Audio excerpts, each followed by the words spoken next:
Hello guys, this is Kaishiro. Welcome back to my YouTube channel. So for today's video, we're going to tackle top 5 tech cards on the February 2023 OCG format. So after the Sayak or Cyberstorm Access, they released some really good cards to supplement the meta and empower a lot of archetypes to compete against the meta. So we are going to discuss the 5 tech cards. Those cards are under the radar but can be very helpful to conquer the meta on this format. So without further much ado, let's get started. Coming at number 5, we have Royal Decree. So this is a card to mitigate trap decks and control decks such as Runic and Labyrinth that is very rampant on using trap cards such as floodgates like Skill Drain, Goes and Match. There can be only one to name a few. They rely on controlling floodgates such as this. So this card helps you uh, to have a commanding position against those type of decks because these decks can be very irritating and pesky when you face against those kind of decks and you have no outs. And also it is also good on Tri Brigade Revolt that is used by Sprite Brigade, popular deck also right now. So you can also use the uh, relevance of this card against the Revolt because Revolt can summon Shurig that is very devastating on a lot of occasions. So you can stop also the Revolt on this card. So coming at number 4, we have Ghost Mourner and Moonlight Chill. Moonlight Chill, if I'm correct. This card is pseudo Veiler and Imperm. Sometimes this card is better than Veiler and Imperm if there are examples like monsters on your field, such as you're having a bestial on your field when you're facing against tier elements.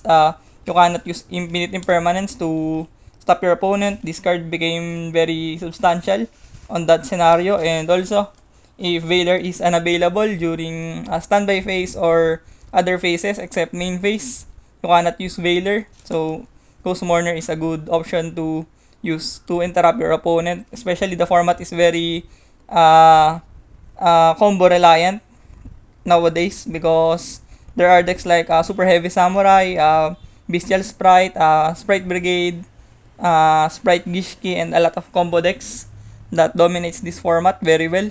So Ghost Mourner and Moonlit Chill is a very good card to have on your side deck or sometimes main deck depending on the format of your locals or plays. So coming at number 3, we have Retaliating C. So this card is specifically a counter against the Purely. Purely is a very popular meta deck right now. In my opinion, this is the second best deck on this format. After the tier elements, Purely is a really good deck to use in this format because they have a very powerful turn 1 and they can interrupt a lot on their turn 1 setup, and they have a good consistency to back it up on this format. So Retaliating C can be used on purely Happy Memories and Delicious Memory to cancel out the summoning mechanic of those spell cards in the purely strategy. So aside from purely, you can use it also on branded bestial variants. But this deck doesn't see a lot of play right now, so it is mainly used against the purely oftentimes. So yeah, Retaliating is our number 3 tech card on this list. Coming at number 2, we have Ijizu cards like Mudra and Geldo.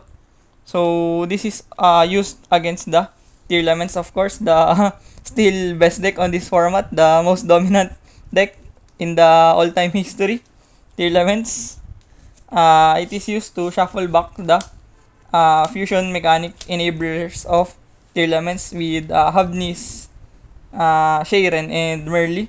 So you can use this card to shuffle back those materials that uses the tier elements uses on their graveyard to perform a fusion summoning mechanic.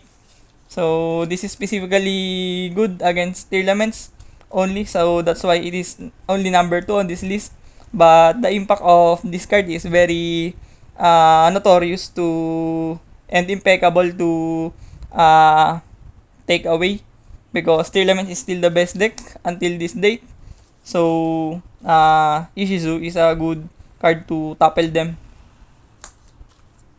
So yeah, number 2 is Ishizu cards like Mudra and Geldo. At number 1, the best tech card for me right now in February is Gamashell, the Sea Turtle Kaiju.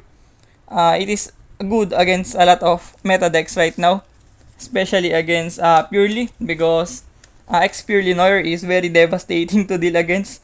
X-Purely Noir is the bread and butter of Purely to dominate the format. So you can just use Gamashell to remove the X-Purely Noir and mitigate the threat of Purely.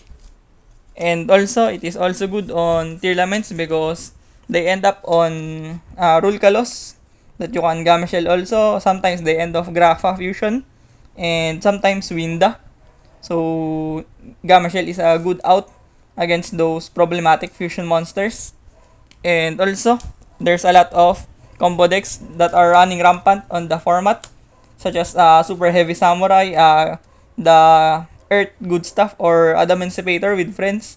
Especially, they are incorporated with Super Heavy Samurai as well, and Vernalizer and Ishizu cards. And also Sprite, Gishki. So, and also Sprite Bestial also as well.